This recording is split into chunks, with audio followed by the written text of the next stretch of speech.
यतीमी का दर्द मुझसे पूछो। जब मैं अपनी माँ के पेट में था, 7 महीने का था, अभी 9 महीने पूरा होने में 2 महीने बाकी थे। मेरा इस दुनिया में आने में 2 महीने का वक्त बाकी था। मेरा बाप मुझे मेरी माँ के पेट में छोड़ के दुनिया छोड़ के चला गया। जब मैं बाहर आया, मैंने संसार में, मैंने दुनिया में, मैंने मक्के की फिजा में जब खुली सांस ली तो बड़ा होने के बाद पता चला कि मेरे पैदा होने से 2 महीने पहले ही मेरा बाप इस दुनिया से चला गया। आयशा, यतीमी का दर्द मुझसे पूछो। जब मैं 6 साल का हुआ, मेरी माँ मुझे अपने ननियाल, मेरे ममियाल या ननियाल लेकर गई। मुझे मेरे माँ और नाना के घर लेके गई। जब मैं लौट के वहाँ से वापस आ रहा था, मेरी माँ मेरी उंगली पकड़ के मुझे चला रही थी। मकाम अबुआ, रास्ते में एक मकाम पड़ता है, वही मेरे बाप की कब्र थी। मेरी माँ कहती है, बेटे चलो तुम्हें तुम्हारे अब्बू की कब्र दिखाती हूँ। मेरी माँ ने जब मुझे मेरे बाप की कब्र दिखाई, उसी वक्त मेरी माँ भी अपने शौहर की जुदाई बर्दाश्त न कर पाई और उसी वक्त वो बैठ गई कब्र पर। बैठते ही उसको अटैक पड़ता है और मेरी माँ की रूह कब से उस शरीर से परवाज हो जाती है। आयशा, ऐसा दिन कभी देखा होगा कि अभी अपने बाप की कब्र देख रहा हूँ अपनी आंखों से, अभी रोकर आंखें खुश्क भी नहीं हुई। पलट के देखा तो माँ को भी मरा हुआ पाया, पलट के देखा तो माँ भी इस दुनिया से चली गई। यानी बाप की कब्र को देखकर अभी पलटा भी नहीं था कि माँ भी मुझे छोड़ के चली गई। यतीमी का दर्द मैंने देखा है आयशा।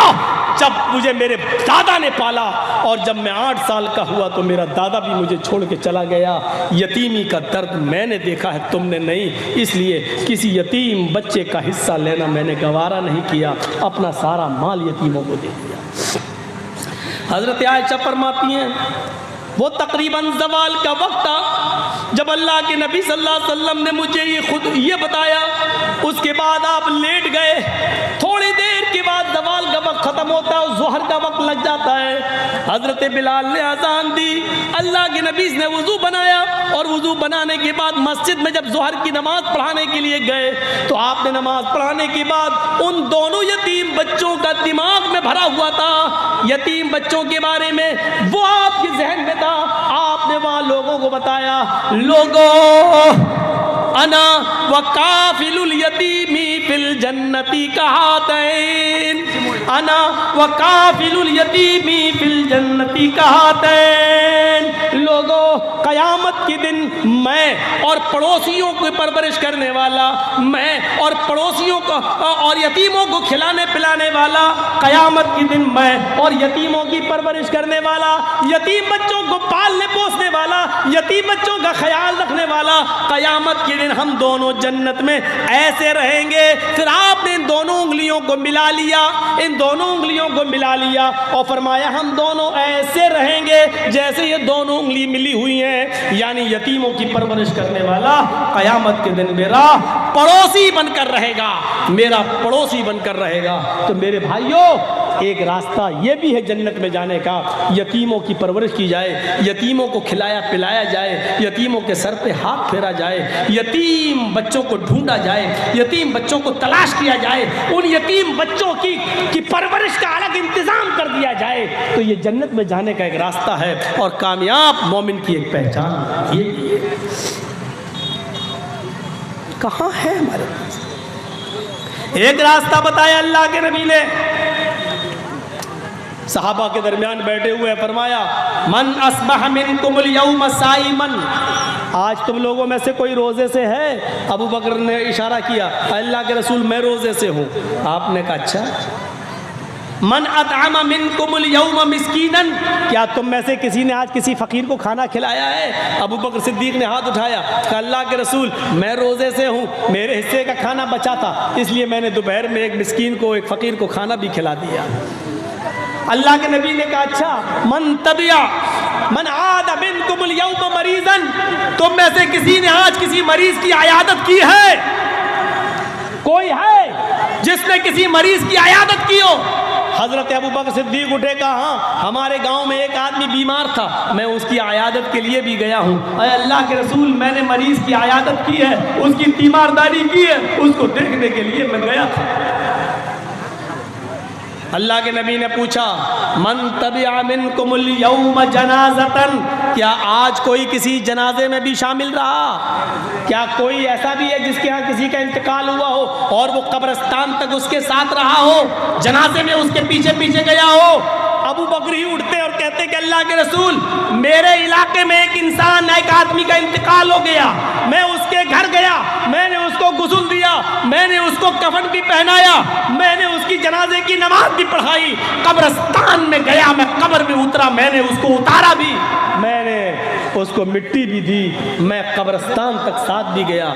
अल्लाह के नबी ने कहा, जिस आदमी के अंदर ये 4 खूबियाँ जमा हो जाएं, जो नफली रोज़ा भी रखता हो, जो किसी फ़कीर और मिस्कीन को खाना भी खिलाता हो, जो मरीज़ की आयादत भी करता हो, और जो जनाजे के पीछे पीछे चलकर कब्रिस्तान तक जाकर मिट्टी भी देता हो, जिसके अंदर ये 4 खूबियाँ जमा हो जाएं, मजतमाना, जिसके अंदर ये चारों खूबियाँ जमा हो जाएं, उस आदमी को जन्नत में जाने से कोई चीज़ नहीं रोक सकती है। वो आदमी जन्नत के अंदर जाकर रहेगा, उस आदमी को अल्लाह रब्बुल आलमीन जन्नत देकर रहेगा।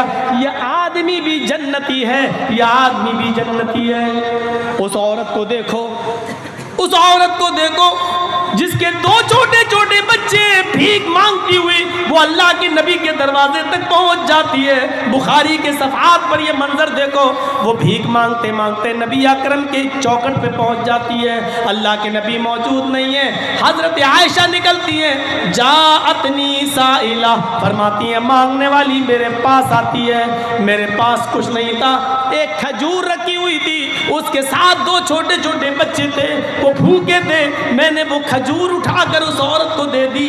उस औरत ने उस खजूर के 2 टुकड़े कर दिए, एक टुकड़ा इस बच्चे को दे दिया, एक टुकड़ा इस बच्चे को दे दिया।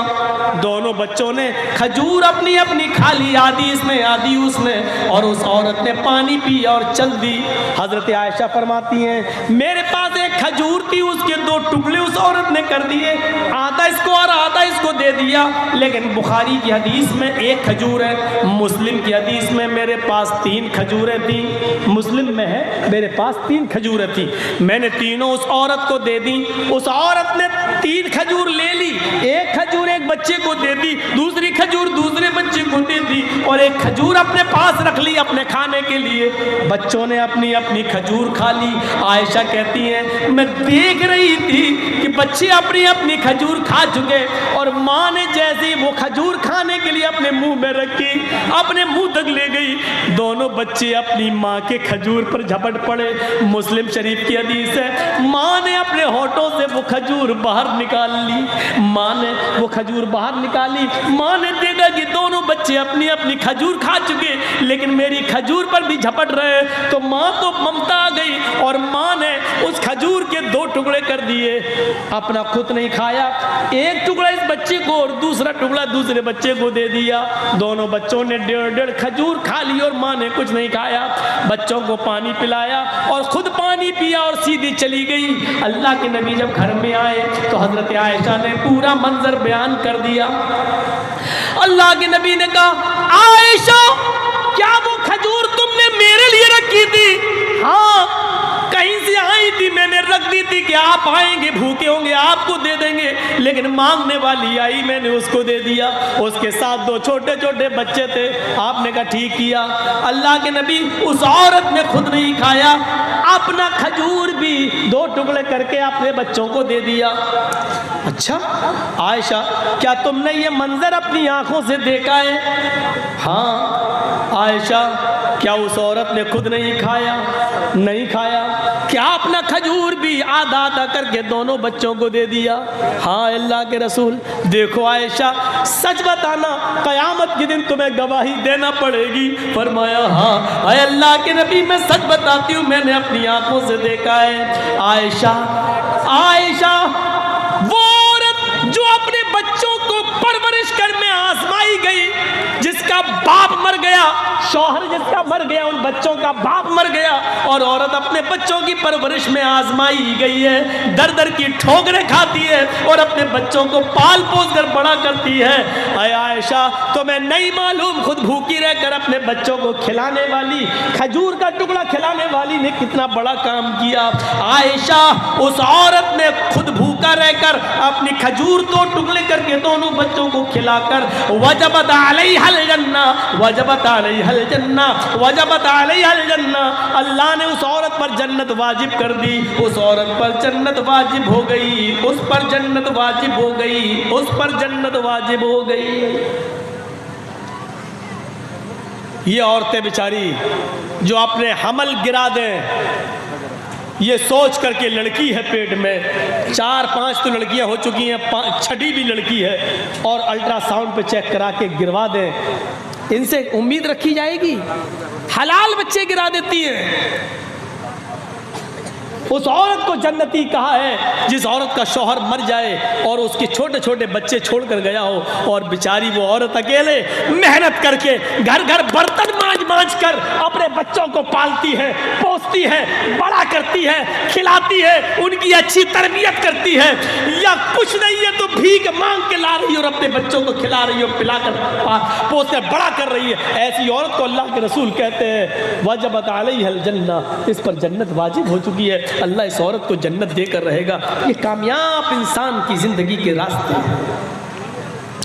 एक रास्ता वो भी है जिसका छोटे छोटे बच्चे जो बालिग होने से पहले मर जाते हैं, 1 साल 2 साल 5 साल का बच्चा जो मर गया, सिगारुहुम दामीसुल जन्ना, ये छोटे छोटे बच्चे बिला रोक टोक जन्नत में टहलते रहते हैं, इनकी रूहें जन्नत के अंदर इधर से उधर घूमती रहती हैं, फिरती रहती हैं। क़यामत के दिन हिसाब व किताब होगा, अल्लाह एक मजमे के बारे में हुक्म देगा, इनको जहन्नम में फेंक दो।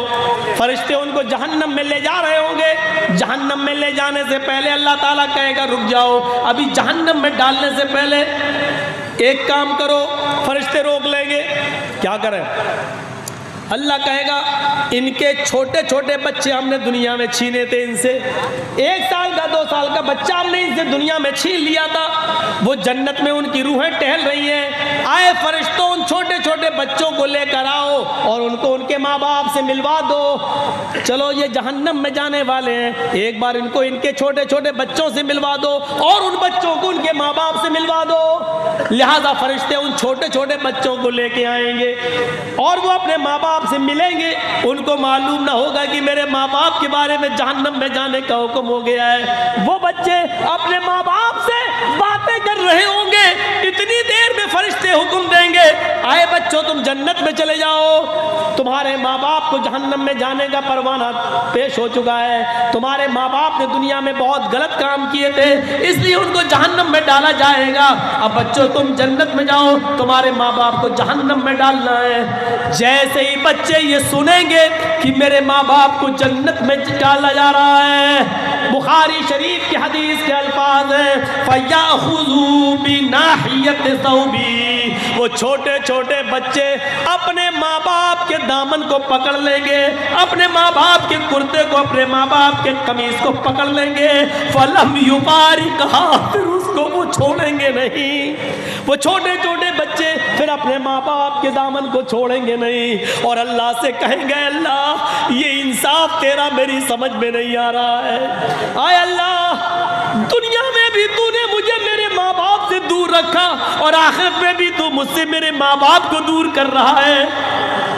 अगर जहन्नम में ही डालना था और आखिरत में भी हमें माँ बाप से दूर करना था तो फिर मेरे परवरदिगार तूने दुनिया में मुझे मेरे माँ बाप से दूर क्यों किया? फलम युबारिकहा, आय अल्लाह इस बात का जवाब तुझे देना है, दुनिया में भी तूने मुझे मेरे माँ बाप से दूर रखा और आखिरत में भी मेरे माँ बाप से दूर कर दिया। नहीं नहीं आय अल्लाह अगर दुनिया में दूर किया तो आखिरत में मुझे मेरे माँ बाप की मोहब्बत अता फरमा दे। अल्लाह रब्बुल आलमीन की दरियाए रहमत जोश में आएगी और अल्लाह फरमाएगा, आए फरिश्तों ये छोटे छोटे बच्चे ठीक ही कह रहे हैं, जाओ आए बच्चों अपने माँ बाप का हाथ पकड़ो और अपने साथ अपने माँ बाप को भी जन्नत में ले जाओ। जाओ मैंने तुम्हारी आरज़ुएं पूरी कर दी, तुम्हारी तमन्ना पूरी कर दी। आए छोटे बच्चों जाओ अपने माँ बाप को लेकर जन्नत में दाखिल हो जाओ। मैंने तुम्हारी वजह से तुम्हारे माँ बाप को बख्श दिया, तुम्हारे माँ बाप को जन्नती बना दिया। ये जन्नत में जाने के रास्ते हैं, लेकिन ये वही बच्चे जन्नत में ले जाएंगे जिन बच्चों के इंतकाल पर उनके माँ बाप ने सब्र किया होगा, इन्ना लिल्लाहि व इन्ना इलैहि राजिऊन पढ़ा होगा और कहा होगा अल्लाह तेरी अमानत थी तूने ले ली। जिन्होंने सब्र किया होगा, चीखे चिल्लाए हो, नौहा किया हो, मातम किया हो, गिड़गिड़ा गिड़गिड़ा कर और बाल नोच नोच के कपड़े फाड़ फाड़ कर रोए हो, ऐसे बच्चे अपने माँ बाप को जन्नत में नहीं ले जाएंगे और ना अल्लाह ताला उनको जन्नत में दाखिल करेगा। उन माँ बाप को जन्नत में दाखिल करेगा जो अपने बच्चों के इंतकाल पर जिन्होंने सब्र किया होगा और कहा होगा इन्ना लिल्लाहि व इन्ना इलैहि राजिऊन। तो मेरे प्यारे साथियों, ये थी चंद बुनियादी बातें जो जन्नत में ले जाने के रास्ते थे। कामयाब मोमिन की निशानियां थी जो हमने आपको इस खुतबे के अंदर, इस तकरीर के अंदर बयान फरमाई है। मुझे उम्मीद है कि जन्नत में जाने वाले रास्तों पे आप चलेंगे, वो अमाल करेंगे जो अमाल आपको जन्नत के अंदर ले जाएं और उन गुनाहों से बचेंगे जो गुनाह से हम जहन्नम से बच सकते हैं। मेरे भाइयों, अपनी ज़िंदगियों में इनकलाब पैदा कीजिए और जन्नत में जाने वाले अमाल को करिए और अल्लाह से दुआ कीजिए। और याद रखिए, ये ज़रूरी नहीं है कि आप जिंदगी भर जन्नत में जाने वाले आमाल करते रहें और आप जन्नत में चले जाएं। ज़रूरी नहीं है, क्योंकि आखिरी वक्त इन्नमल आमालु बिल खवातीम, आमाल का दारो मदार आखिरी उम्र पर होता है। आखिरी उम्र पर पता नहीं आदमी क्या काम कर जाए। देखो वो सहाबी कितने बड़े नमाजी थे, रोजेदार थे, हज भी किए थे, पूरी जिंदगी फजर की नमाज कभी नहीं छूटी, तहज्जुद की नमाज भी पढ़ते थे। जब ओहद की लड़ाई हो रही है, ओहद की जंग हो रही है, तो उसमें लड़ रहे हैं, सबसे पहले तीर उन्होंने चलाया, काफिर पे सबसे पहले हमला उन्होंने किया, बढ़ चढ़ के हिस्सा उन्होंने लिया, कई काफिरों को मारा और मारते चले गए। सहाबा देख रहे हैं, बड़ा बहादुर है। अल्लाह के रसूल देखिए कितना लड़ रहा है, कैसा नमाजी है, रोजेदार है, हज किया हुआ है, बड़ा नेक इंसान है, आज मैदान जंग में कितना हिम्मत से लड़ रहा है, मौत से नहीं डरता है, सफ़ों की सफ़ों को चीरता चला जा रहा है। अल्लाह के नबी कहते हैं हाँ, लेकिन लड़ने वाला है जहन्नमी। देख रहे हैं आप, एक सहाबी के बारे में अल्लाह के नबी क्या कह रहे हैं, जिसने एक भी नमाज नहीं छोड़ी, तहज्जुद की नमाज नहीं छोड़ी, फजर की नमाज नहीं छोड़ी, लेकिन जब लड़ रहे हैं ओहद के मैदान में तो काफिरों को मारते चले जा रहे हैं। सहाबा ने कहा खुशखबरी हो, देखो कितनी बहादुरी से लड़ रहा है। अल्लाह के रसूल ने कहा वो जहन्नमी है। एक सहाबी ने तजस्सुस किया, पीछा किया, देखे जहन्नमी कैसे, क्या देखते हैं कि वो कई काफिरों को मारता चला जा रहा है। थोड़ी देर के बाद देखते हैं कि एक काफिर की तीर उसके सीने पे लगती है और वो गिर जाता है। फिर काफिरों ने उसको तलवारों से मारना शुरू कर दिया और आधा तड़पता हुआ छोड़ गए। वो आदमी करा रहा है, तकलीफ से वो सहाबी करा रहे हैं, ये सहाबी देख रहे हैं। अल्लाह के रसूल ने इसको जहन्नमी क्यों कहा है समझ में नहीं आता। लड़ तो बड़ी बहादुरी से रहा, लेकिन जहन्नमी क्यों कहा है। इसने कई काफिरों को मारा, फिर भी जहन्नमी क्यों कहा अल्लाह के रसूल ने। क्या देखा कि ये सहाबी तड़प रहे हैं, जब जख्म बर्दाश्त नहीं कर सके, तकलीफ बर्दाश्त नहीं कर सके, तो उन्होंने वो तलवार जमीन पे गाड़ी और अपना सीना उस तलवार के ऊपर रख दिया और अपना वजन उसके ऊपर डाल दिया और मर गए। यानी खुदकुशी कर ली, मौत में जल्दी कर ली, खुदकुशी कर ली। वो सहाबी दौड़ते हुए आए जो देख रहे थे, कहते हैं अशहदु अल्ला इलाहा इल्लल्लाह व अन्ना मुहम्मदन अब्दुहु व रसूलुहु। अल्लाह के नबी ने कहा तुम तो वैसे ही मुसलमान हो, इस्लाम ला चुके हो, फिर आज अचानक ये कलमा पढ़ने की वजह। फरमाया आपने कहा था कि वो लड़ रहा वो जहन्नमी, आज मैंने उसको अपनी आंखों से देखा है। आए अल्लाह के नबी बहुत अच्छी तरह लड़ रहा था, लेकिन जब जख्मों से चूर हो गया तो उसने तकलीफ बर्दाश्त नहीं कर पाया और उसने जल्दी मौत के लिए अपनी तलवार से अपना सीना चाक कर लिया और अपने आप को मार डाला। अल्लाह के नबी फरमाते हैं कि एक आदमी जिंदगी भर नेक अमल करता है, यहाँ तक कि उसके जन्नत में जाने में एक हाथ की दूरी रह जाती है, एक बालिश्त की दूरी रह जाती है, लेकिन यहीं से अल्लाह उसकी नीयत को बदल देता है, उसका दिल का इरादा बदल देता है और वो आदमी फिर गुनाह के काम कर जाता है, जहन्नम में चला जाता है। देखिए ये सहाबी जन्नती होते होते रह गए और जहन्नम में चले गए। मेरे भाइयों गौर करो, क्यों? क्योंकि इन्होंने खुदकुशी कर ली। सब्र करते, उस बीमारी में दर्द से कराह रहे थे और दुआ करते, अल्लाह तू अगर ज़िंदगी बेहतर समझता तो ज़िंदगी दे, और अगर मेरे लिए मरना बेहतर है तो मुझे मौत दे दे। अगर ये दुआ करते और तकलीफ बर्दाश्त करते और जल्दी नहीं करते, तलवार से अपना सीना चाक नहीं करते, तो आज जन्नती होते। लेकिन देखिए ज़िंदगी भर नेक अमल किया, फिर भी जहन्नम में चले गए, आखिरी वक्त में गलत काम कर गए। तो ज़रूरी नहीं है, कोशिश करिए कि आखिरी वक्त हमारी ज़बान से ला इलाहा इल्लल्लाह निकल जाए।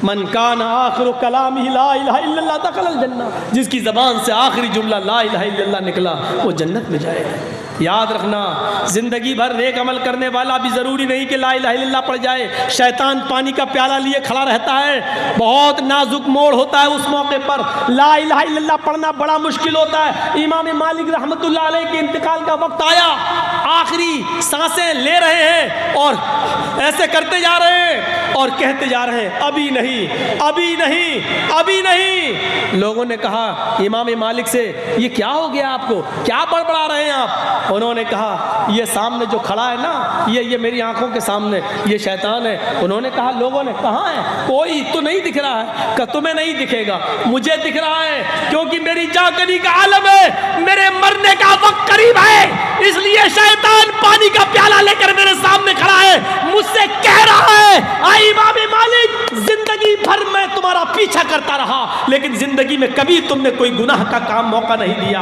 तुम अल्लाह के पास बिल्कुल ईमान के साथ जा रहे हो, पाक साफ होकर जा रहे हो, अल्लाह वाले बनकर जा रहे हो, अब तो खुश हो। मैं इस शैतान से कह रहा हूं अभी नहीं, अभी नहीं, अभी नहीं, यानी अभी पाक साफ नहीं हूं, क्योंकि तू मेरा पीछा कर रहा है। पता नहीं आखिरी वक्त में तू कौन सा गुनाह करवा जाए, आखिरी वक्त में तू मुझसे कौन सी गलत हरकत करवा जाए और मैं जन्नत के बजाय जहन्नम का शिकार हो जाऊं। अभी नहीं, अभी नहीं। फिर कलमा पढ़ते हैं, ला अशहदु अल्ला इलाहा इल्लल्लाह, अशहदु अल्ला इलाहा इल्लल्लाह। मेरे भाइयों सुनो, आखिरी जुमला मरने से पहले जिसका निकल गया ला इलाहा इल्लल्लाह और उसके बाद उसकी रूह निकल गई, यकीनन वो जन्नती है, यकीनन वो जन्नती है। इसलिए ऐसे अमाल करो जो आखिरी वक्त में आपको की ज़बान से कलमा पढ़वाने पर मजबूर कर दे, आपकी ज़बान से निकल जाए ला इलाहा इल्लल्लाह। ये आदत उसी की होगी जो ज़िंदगी में नेक अमल करने की आदत डालेगा, अच्छे अमल करेगा,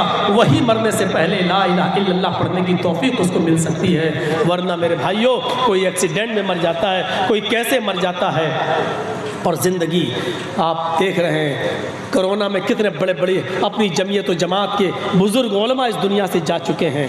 मेरे भाइयों मौत ने किसी को नहीं छोड़ा है, हमें और आपको भी उसी रास्ते पे चल रहे हैं और उसकी आखिरी मंजिल कब्रिस्तान है। याद रखिएगा सबको जाना है और सबको मरना है। मालो दौलत की मोहब्बत होनी चाहिए, लेकिन उतनी नहीं जो हमारे दीन को हमसे छीन ले। दुनिया में माल मांगो अल्लाह से, दौलत मांगो अल्लाह से, तो एक दुआ अल्लाह के नबी ने बताई, अल्लाह ने बताई, वो दुआ पढ़ो आपको सब कुछ मिलेगा, दुनिया मिलेगी। हैं आप दुआ मांगो अल्लाह से, रब्बना आतिना फिद दुनिया हसना व फिल आखिरति हसना व क़िना अज़ाबन नार। आपको दुनिया भी मिलेगी, आखिरत भी मिलेगी, माल दौलत भी मिलेगी, आखिरत की नेकियां भी मिलेंगी। आप दुनिया भी कमाओ और आखिरत भी कमाओ, ऐसे अमल इस दुनिया में करो, लेकिन सिर्फ दुनिया कमाने के चक्कर में आखिरत को बर्बाद मत कीजिए। मुझे कल लंबा सफ़र करके लाल बथानी की तरफ जाना है। मेरे भाइयों वहाँ के लोग आ भी चुके हैं, अब मैं इससे आगे नहीं बढ़ सकता। अल्लाह तबारक व तआला से दुआ करता हूँ कि बारे इलाह हम तमाम मुसलमानों को दीन पर चलने की तौफीक अता फरमाए। इमाम के साथ एक आदमी अगर दौरान नमाज दूसरा आदमी आ जाए तो इमाम आगे बढ़ेगा या वो मर्द पीछे हटेगा जो इमाम के साथ खड़ा था। सुन लीजिए, बहुत अहम मसला है, सुनिए, थोड़ा बैठ जाइए आप।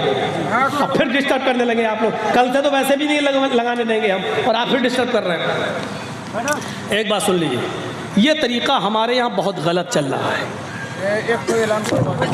सुनिए, ये तरीक़ा हमारे यहाँ बहुत गलत चल रहा है। और वो तरीक़ा क्या है, जैसे हम नमाज़ पढ़ रहे हैं, अल्लाह अकबर, अब वो आदमी आया हमारे पीछे से, अब उसको मालूम है, छोड़ दीजिए, अब उसको मालूम है भैया चुप रहिए यार, आप थोड़ा सा रुक जाइए, तो गाड़ी चोरी हो गई तो हो गई। अब उसको कोई क्या कर लेगा भाई, जब हिफाजत नहीं है तो क्या कर लेगा, जिसके नसीब में थी हो गई। भाई एक गाड़ी चोरी हो गई है, चोर दे देगा, मोबाइल देता नहीं गाड़ी दे देगा। जलसे में अब तक 10 जूते मेरे चोरी हो चुके हैं, मेरे हो चुके हैं भाई। और जो ले गया वो कहने लगा मौलाना जर्जिस का जूता पहनेंगे जन्नत में चले जाएंगे। बताइए, चोर इस नीयत से आ रहा है, क्या करेंगे आप? अभी ऐलान बाद में हो जाएगा। इमाम के साथ एक आदमी है, अगर दौरान नमाज दूसरा आदमी आ जाए तो इमाम आगे बढ़ेगा या वो मर्द को पीछे हटेगा? देखिए, बेहतर ये है कि इमाम को आगे कर दिया जाए, पीछे किसी को खींचना ये ज़्यादा मुनासिब नहीं। तरीक़े दोनों जायज़ हैं, दोनों बेहतर हैं, लेकिन अल्लामा इब्न तैमिया रहमतुल्लाह अलैह ने लिखा है और फतहुल बारी में हाफिज़ अहमद इब्न हजर अल अस्क़लानी ने लिखा है और सवाल अल उसैमीन का फतवा यह है कि जो आदमी पीछे आ रहा है वो इमाम को इशारा कर दे, इमाम आगे बढ़ जाए और वो उसके पास उसके साथ खड़ा हो जाए। लेकिन आगे दीवार है, इमाम आगे जा नहीं सकता है, तो फिर ऐसी सूरत में वो मुक्तदी को पीछे खींच ले। दूसरी चीज़ एक चीज़ ये बताना थी, एक बार ऐसा कि मैं अकेले नमाज़ पढ़ रहा हूँ, अल्लाह अकबर, अब मैं अकेले नमाज़ पढ़ रहा हूँ, बहुत से लोग क्या करते हैं, पीछे से आए और वो हमारे बगल में खड़े हो गए, अल्लाह अकबर, वो भी पढ़ने लगे। उनको ये मालूम नहीं है कि हम फ़र्ज़ पढ़ रहे हैं कि सुन्नत पढ़ रहे हैं, कौन सी पढ़ रहे हैं, वो आगे खड़े हो गए। एक बात याद रखिएगा, किसी के पीछे आप नमाज़ पढ़ रहे हैं, उसमें इमाम की अपनी मर्ज़ी शामिल होना चाहिए कि वो इमाम बनना चाहता भी है कि नहीं। हम अकेले नमाज़ पढ़ रहे हैं और आप आ गए हमारे साथ, शरीक हो गए, अल्लाह अकबर। आपने हमारे बारे में जाना भी है कि हम इमाम बनना भी चाहते कि नहीं। नमाज पढ़ना तो हमारे लिए ज़रूरी है, लेकिन हमारा दिल गवारा नहीं होता कि हम इमाम बने, बहुत बड़ी जिम्मेदारी है। तो बेहतर ये है कि आप अलग नमाज पढ़ लीजिए, उसके साथ शरीक मत होइए, आप अपनी अलग पढ़िए, वो अलग, क्योंकि इमाम की रजामंदी ज़रूरी है। वो इमाम बनने के लिए राज़ी है या नहीं?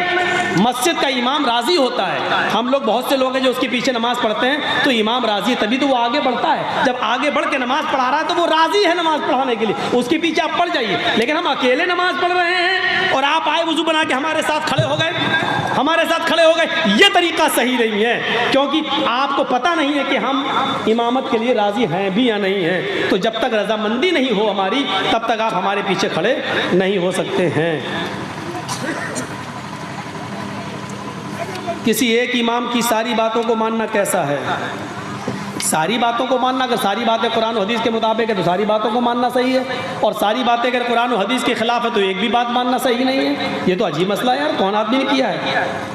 किसी एक इमाम की सारी बातों को मानना कैसा? सारी बातें तो मानी नहीं जा सकती। हमने जो तकरीर की, मेरी सारी बातें नहीं मानी जा सकती। चारों इमाम इस दुनिया में आए, कितने बड़े बुजुर्ग थे, लेकिन उनकी सारी बातें नहीं मानी जा सकती हैं। जो बात कुरान और हदीस से मिलेगी उस बात को माना जाएगा, और जिसकी बात कुरान और हदीस से नहीं मिलेगी उसकी बात को नहीं माना जाएगा। नमाज में रफ़ुल यदैन करना कैसा है? सुन्नत है। 400 सहाबा की मोतबर रिवायतें मौजूद हैं, रफ़ुल यदैन की 400 मरफू हदीस मौजूद है। यहाँ तक के नबी अकरम के इंतकाल के बाद भी जिन सहाबा ने नमाज, अल्लाह के रसूल सल्लल्लाहु अलैहि वसल्लम की नमाज के बारे में बताया, उन्होंने बताया कि अल्लाह के रसूल की आखिरी नमाज भी ऐसी थी जिसमें वो रफ़ुल यदैन करते थे। रफ़ुल यदैन मनसूख नहीं हुआ। रफ़ुल यदैन अल्लाह के रसूल सल्लल्लाहु अलैहि वसल्लम की ज़िंदगी में आखिरी नमाज तक रहा है। नमाज में आमीन कहना कैसा है? मैं समझता हूँ कि अब इन मसाइल की ज़रूरत नहीं है, ये भी सुन्नत है। अल्लाह के रसूल सल्लल्लाहु अलैहि वसल्लम ने फरमाया कि इज़ा क़ालल इमामु गैरिल मग़दूबि अलैहिम वलज़्ज़ालिन फ़क़ूलू आमीन। जब तुम्हारा इमाम कहे गैरिल मग़दूबि अलैहिम वलज़्ज़ालिन तो तुम कहो आमीन। इमाम ज़ोर से कहता है गैरिल मग़दूबि अलैहिम वलज़्ज़ालिन मग़रिब इशा फजर में, तो तुम्हें भी ज़ोर से कहना है मग़रिब इशा फजर में। इमाम आहिस्ता कहता है ज़ुहर और असर में, तो तुम्हें भी आहिस्ता कहना है ज़ुहर और असर में। ज़ेरे नाफ हाथ बांधना कैसा है? मैं समझता हूँ कि इस वक्त इन मसाइल को मत उठाया जाए, क्योंकि ये इस वक्त उम्मत को जोड़ने की ज़रूरत है। जहाँ सीने पे हाथ बांधना, नाक के नीचे हाथ बांधना, इन मसाइल पे चर्चे होना चाहिए, लेकिन आपस में बैठकर, मिलकर, बैठकर संजीदगी के साथ जलसों में अब इस किस्म की बातें नहीं आनी चाहिए और इस किस्म के मसले बयान करके मेरे भाइयों फितना खड़ा नहीं करना चाहिए। ये सब चीज़ें गलत हैं। हालांकि आमीन और रफ़ुल दैन की बात भी नहीं पूछना चाहिए। ये सारी बातें हमारी पुरानी तकरीर यूट्यूब पे आप सुन सकते हैं, देख सकते हैं। इस वक्त उम्मत को जोड़ने की ज़रूरत है, तोड़ने की नहीं। अगर आप आमीन और रफ़ुल दैन में भी उलझे रहेंगे तो माफ़ कीजिएगा, 2022 में जो चुनाव आ रहा है यूपी में, ये फिर इसमें कोई ना कोई अकला टकला फिर बैठ जाएगा और ऊपर भी कोई ना कोई आ जाएगा। इस वक्त ज़रूरत है मेरे भाइयों कि टकलों को हटाया जाए, ब्रह्मचारियों को हटाया जाए, जो अपने बच्चे न संभाल सकें, बीवी न संभाल सके, ऐसे लोगों को हटाया जाए और जिनके अंदर बीवी बच्चों का दर्द हो, जो समझते हो बच्चों का दर्द क्या है, जो समझते हो औरत का दर्द क्या है, ऐसे लोगों को लाया जाए और उसके लिए हमारी इज्तिमाइयत बहुत ज़रूरी है। बंगाल में हमने मेहनत की और जहाँ तोड़ मेहनत की और अल्लाह का शुक्र है कि बंगाल के अंदर हमने बहुत से मुसलमान लोगों को भी अंदर नहीं घुसने दिया, ये सोच कर कि ये आएंगे तो तफरका फैलेगा और फिर बंटवारा होगा और एक दूसरी सरकार आ जाएगी। हमें सुनना पड़ा, गालियां भी सुनना पड़ी, लेकिन हमें सब कुछ बर्दाश्त है।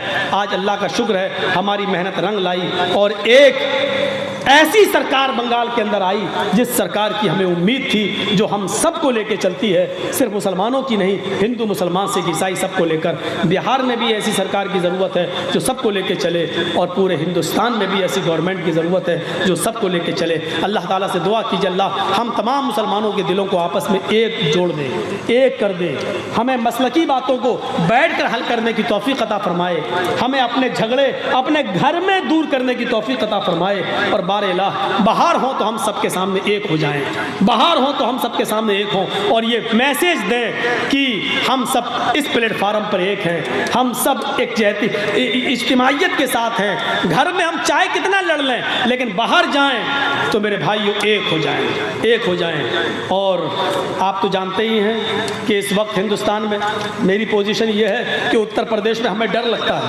अब बंगाल से ऑफर मिल रहे हैं कि आप बंगाल में आ जाइए और यहाँ रहना शुरू कर दीजिए। हो सकता है कि मुझे यूपी छोड़ना पड़े। बहुत से लोग तो मुल्क छोड़ के चले गए। मेरे लिए कितनी परेशानियाँ हैं। लोगों ने कहा मौलाना जेल में जाने से डर, जेल में जाने से डर नहीं लगता। डर इस बात से लगने लगा है कि अपने आप को बेकसूर साबित करेंगे कैसे। इस वक्त ये हाल है कि एक जंगल के अंदर हाथी भाग रहा था तो उससे चूहे ने पूछा कि अरे तुम क्यों भाग रहे हो। तो हाथी ने कहा कि सुना नहीं जंगल में ऐलान हो गया है कि जो भी भैंस पकड़ी जाए, जो भी भैंस जंगल में मिले उसको पकड़ो और काट डालो, खत्म कर दो।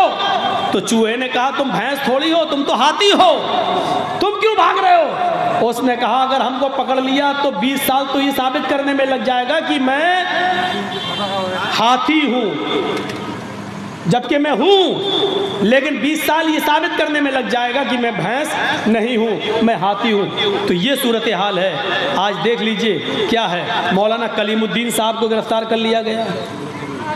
क्या था उनके अंदर, और यही मीडिया थी जिसने मरकज़ निज़ामुद्दीन के इमाम को और कितने बड़े मौलाना साद साहब को कितना उछाला, कोरोना बम ये सब कहकर। लेकिन सारे जो मीडिया ने उछाला, सारी हवाई फायरिंग देख लीजिए कैसी निकली। तो ये मीडिया है, किसको क्या कर दे। हमारे बारे में भी कैसा उछाला था, ममता का मौलाना, ममता का मौलाना, ममता का मौलाना, भागा फिर रहा है, यूपी छोड़ा है, किस बिल में छिपा है। जबकि मैं प्रोग्राम कर रहा हूं। तो इस वक्त मीडिया को, आपको एक होना है, मीडिया को सबक सिखाना है और ऐसी सरकार को बनाने की कोशिश करना है जो हिंदू और मुसलमान सबको लेके चले। अल्लाह ताला हम सब के दिलों को मजबूत फरमाए, हम सबको एक करे, हम सबको इत्तेफाक और इत्तेहाद के एक प्लेटफार्म पर कायम फरमा दे। वमा अलैना इल्लल बलागुल मुबीन व आखिरु दावाना अल्हम्दुलिल्लाहि रब्बिल आलमीन। अस्सलामु अलैकुम व रहमतुल्लाहि व बरकातुहू।